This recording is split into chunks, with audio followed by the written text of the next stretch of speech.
जिसे सब एक मासूम भाई समझते थे, वही निकला राजा हत्याकांड का असली मास्टरमाइंड। अब नहीं बच सका सोनम का भाई गोविंद रघुवंशी। मेघालय पुलिस ने कस लिया है शिकंजा। जी हाँ, इस पूरे केस का सबसे बड़ा ट्विस्ट अब सामने आ चुका है। राजा की हत्या के बाद एक ऐसी चालें चली गईं, जिससे न सिर्फ पुलिस गुमराह हुई, बल्कि पूरा समाज धोखे में आ गया। और ये सब सोनम के गोविंद की एक्टिंग का कमाल था।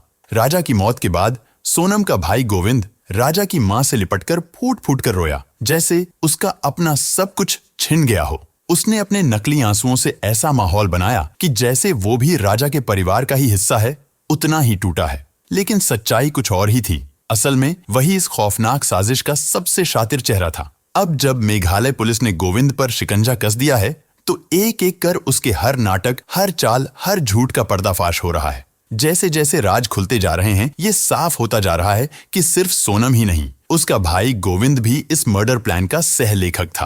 पूरा देश ये जानना चाहता था कि अगर सोनम ने राजा से शादी कर ली थी, तो फिर उसने उसे मारा क्यों? वो चाहती तो राजा को छोड़कर अपने आशिक के साथ भाग सकती थी, लेकिन उसने ऐसा क्यों नहीं किया? अब इस सवाल का जवाब भी सामने आ चुका है। आखिर कैसे सोनम का भाई इस केस में डबल गेम खेल रहा है, आइए जानते हैं। लेकिन उससे पहले अगर आप भी चाहते हैं कि मासूम राजा को न्याय मिले और सोनम को सजा, तो इस वीडियो को बिना स्किप किए अंत तक जरूर देखें और कमेंट में वी वांट जस्टिस फॉर राजा जरूर लिखें, ताकि देश को पता चले कि आज भी हम राजा के साथ खड़े हैं और तब तक खड़े रहेंगे जब तक उसे इंसाफ नहीं मिल जाता।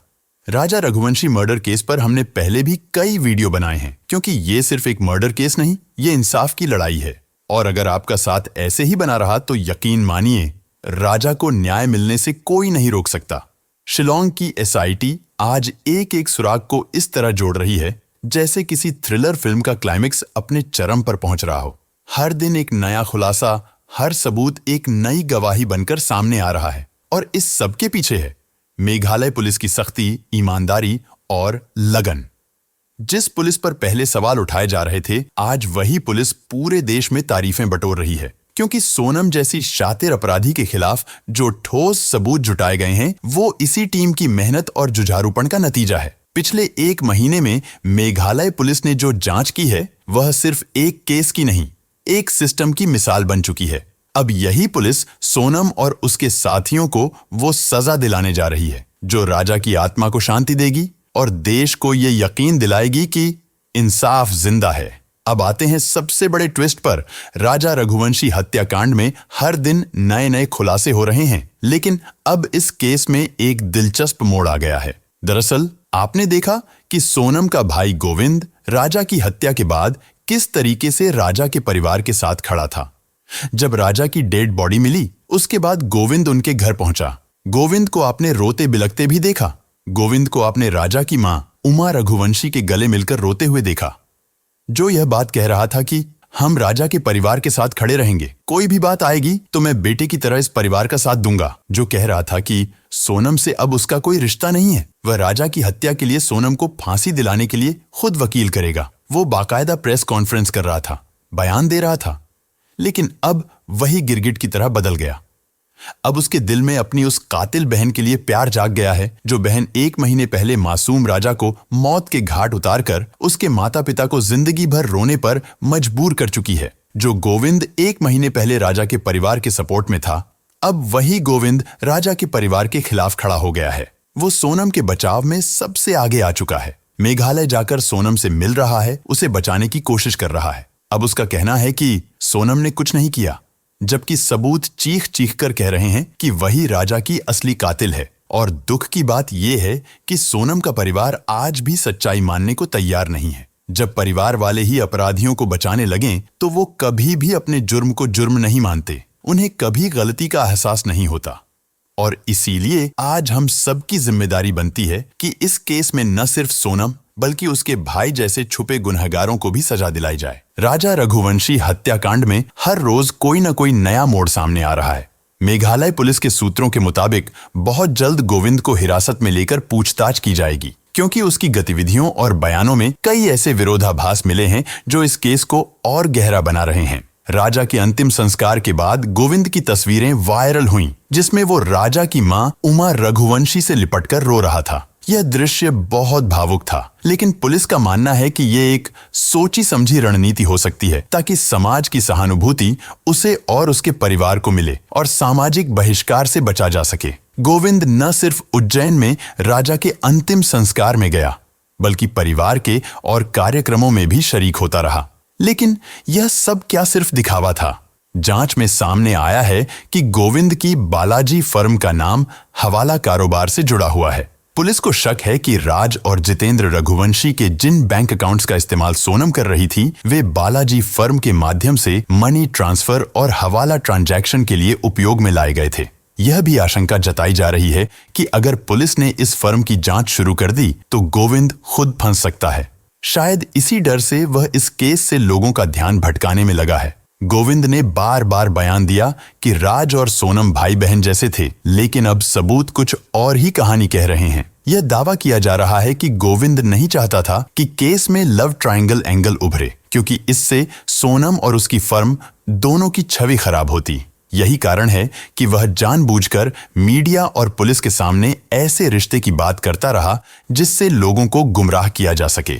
शादी के बाद सोनम 14 मई को मायके आ गई थी और 20 मई के हनीमून की टिकटें गोविंद ने खुद बुक की थीं। लेकिन शुरुआत में उसने बार बार कहा कि टिकट राजा ने करवाई थी। सोनम जब ससुराल से मायके आई तो सारे गहने साथ ले आई, लेकिन गोविंद ने इस पर कोई सवाल नहीं उठाया, न ही पुलिस को जानकारी दी। सोनम के बैंक अकाउंट में 15 लाख रुपए थे और एटीएम कार्ड भी सोनम के पास था। लेकिन जब वह और राजा लापता थे तब गोविंद ने इस अकाउंट को लेकर कोई बयान नहीं दिया। 8 जून को जब सोनम ने गाजीपुर के एक ढाबे से अपने भाई गोविंद को फोन किया तो उसने न तो इस बात की जानकारी राजा के परिवार को दी, न ही तुरंत पुलिस को बुलाया, बल्कि खुद ही लोकल पुलिस से संपर्क कर सोनम को सेफ करवाया। अब मेघालय पुलिस को पूरा यकीन है कि गोविंद इस केस में डबल गेम खेल रहा है। बाहर से वह राजा के परिवार के करीब जाने की कोशिश कर रहा है, लेकिन अंदर ही अंदर वह सोनम को बचाने के लिए कानून को गुमराह कर रहा है। अदालत में भी कोशिश हो सकती है कि सोनम को मानसिक रूप से अस्थिर बताकर सजा से बचाया जाए, और इस थ्योरी के पीछे भी गोविंद की ही रणनीति मानी जा रही है। उसके मोबाइल रिकॉर्ड, लोकेशन डेटा और बैंक लेन देन की जांच की जा रही है। गोविंद अब सिर्फ सोनम का भाई नहीं, इस केस में एक प्रमुख संदिग्ध बन चुका है। अब सोनम का भाई खुलेआम कह रहा है कि सोनम निर्दोष है, उसे फंसाया गया है। हम सोनम से मिलने मेघालय जाएंगे, एक अच्छा वकील करेंगे और उसे बाहर निकालेंगे। इतना ही नहीं, वो उसी कातिल बहन से राखी बंधवाने की भी बात कर रहा है, जिस बहन ने 1 महीने पहले एक बहन से उसका भाई छीन लिया, एक माँ से उसका बेटा छीन लिया, एक पिता से उसके बुढ़ापे का सहारा छीन लिया, जिस भाई ने पहले राजा के परिवार को झूठी हमदर्दी दिखाकर उनका भरोसा तोड़ा, फिर उसी बहन के साथ खड़ा हो गया जिसने सब कुछ छीन लिया। अब उस भाई को भाई कहने का कोई हक नहीं। सोनम के लिए वो भाई नहीं, उसका बचाव करने वाला दूसरा गुनहगार है। अगर इंसाफ की नजर से देखें तो सोनम को अब उस भाई से राखी नहीं, सजा मिलनी चाहिए, और उस भाई को भाई नहीं, केस का सह अभियुक्त माना जाना चाहिए, क्योंकि जो व्यक्ति हत्या की मास्टरमाइंड बहन के बचाव में वकील खोज रहा है, सबूतों को झुठला रहा है, वो भी कहीं ना कहीं इस साजिश का हिस्सा है या बन चुका है। अब सोनम का भाई गोविंद पूरी तरह दबाव में है। राजा रघुवंशी के परिवार ने जब से सोनम और राज के नार्को टेस्ट की मांग उठाई है, तब से गोविंद बुरी तरह घबराया हुआ है। वो जो पहले हर कॉल पर बात करता था, अब फोन उठाना तक बंद कर चुका है। राजा के परिजनों ने कई बार कॉल करने की कोशिश की, लेकिन हर बार या तो फोन स्विच ऑफ मिला या फिर उसने जानबूझकर नजरअंदाज किया।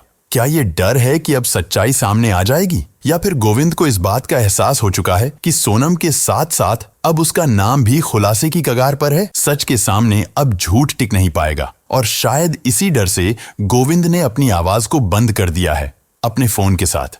क्या ये डर है कि नार्को टेस्ट में उसकी बहन की सच्चाई सामने आ जाएगी, या फिर उसे पता है कि सिर्फ सोनम नहीं, वो खुद भी जल्द घेरे में आने वाला है? फिलहाल इतना तय है, सच सामने आने से पहले झूठ खुद को छिपाने की पूरी कोशिश कर रहा है, और इस बार झूठ की ये परत सोनम के भाई गोविंद के इर्द गिर्द सख्त होती जा रही है। राजा के परिजनों ने सीधे तौर पर सोनम के भाई गोविंद रघुवंशी, उसकी मां और पिता पर गंभीर आरोप लगाए हैं।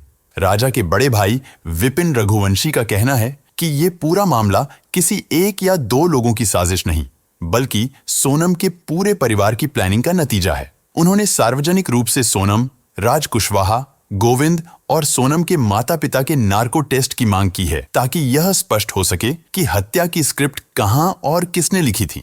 राजा के परिजनों का आरोप है कि हत्या के बाद गोविंद ने पुलिस और समाज को गुमराह करने के लिए इमोशनल ड्रामा किया। परिजनों ने यह भी आरोप लगाया है कि सोनम और उसके परिवार ने मिलकर एक पूरा प्लान तैयार किया, जिसमें न सिर्फ हत्या की साजिश थी, बल्कि सभी सबूतों को छिपाने और बच निकलने की स्कीम भी शामिल थी। राजा के परिवार का साफ कहना है कि अगर इन सब का नार्को टेस्ट कराया जाए तो सच्चाई सबके सामने आ जाएगी। परिजनों का मानना है कि ये मामला सिर्फ एक प्रेम कहानी या मर्डर मिस्ट्री नहीं, बल्कि एक सुनियोजित साजिश है जिसमें सोनम, उसका प्रेमी राज और पूरा परिवार है।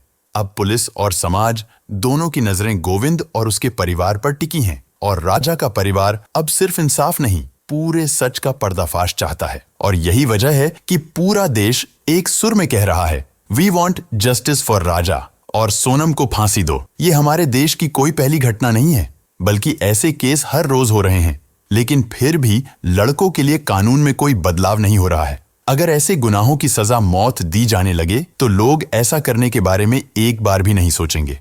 न जाने कितनी सोनम जैसी लड़कियां माँ बाप के दबाव में आकर शादी तो कर लेती हैं, लेकिन शादी के कुछ दिन बाद ही अपने आशिक के साथ मिलकर अपने पति को मौत के घाट उतार देती हैं।